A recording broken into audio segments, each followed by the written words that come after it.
안녕하세요. 금융의 핵심을 짚어주는 남자 최백은입니다.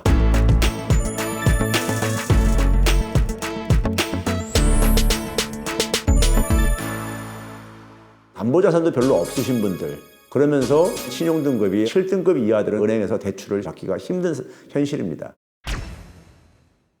시중은행을 이용하지 못하시는 분들이 자금 수요가 존재를 하고 있고요. 반면에 여유자금이 있는데 돈을 마땅히 굴릴 데가 없는 사람들, 이걸 연결시켜 줄 수 있는 곳이 바로 P2P 금융이라는 곳이죠.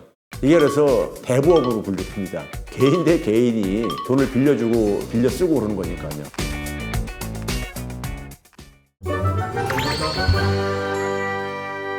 P2P 금융은 대부업보다는 금리가 굉장히 낮은 곳이다 보니까는 자금에 접근하기 어려운 분들에게는 어떻게 보면 하나의 구세주 같은 곳일 수도 있죠.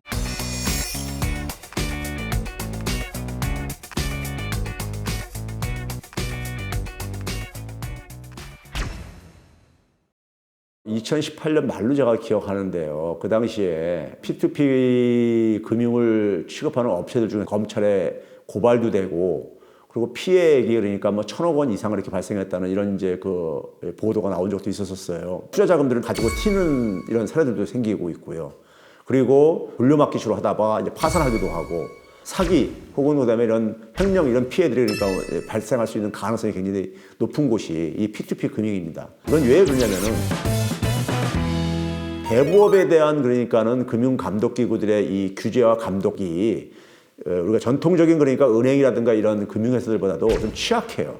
그런 점에서 여전히 많은 문제점은 내포하고 있는데, 결국은 P2P 금융을 하는 업체들도 발전시키려면은 신뢰를 줘야지만이 이게 발전할 수 있는 것이고요. 그런 점에서 투자자도 그러니까 여전히 아직까지는 좀 꺼림칙한 부분이 좀 있는 영역이긴 합니다.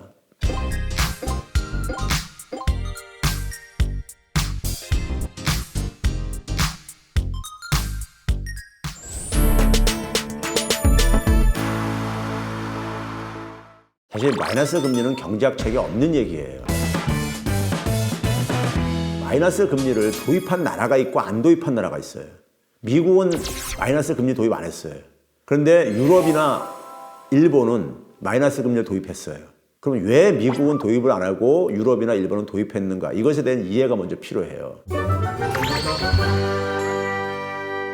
미국이나 영국은 자본시장 방식으로 기업들이 필요로 하는 자금을 되게 조달을 해요. 주로 주식 발행이라든가 회사채를 발행을 해가지고 필요한 자금을 기업들이 조달을 해요. 반면에 유럽이나 일본은 은행을 중심으로 주로 금융 문제를 운용해 왔어요. 유럽 중앙은행 같은 경우 보게 되면요,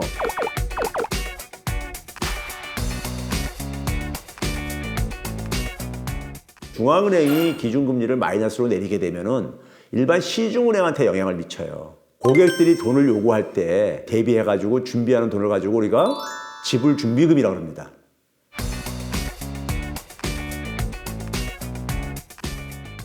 지불 준비금을 초과하는 그 금액을 중앙은행에다 예치를 해요.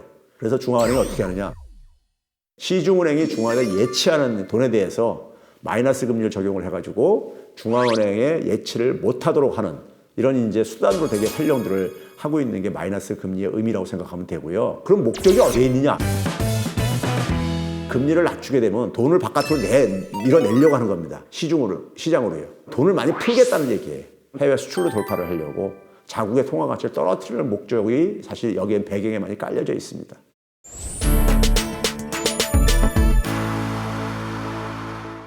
(2020년) 금융시장은요, 새로운 위기를 준비를 하라고 좀 말씀드리고 싶어요.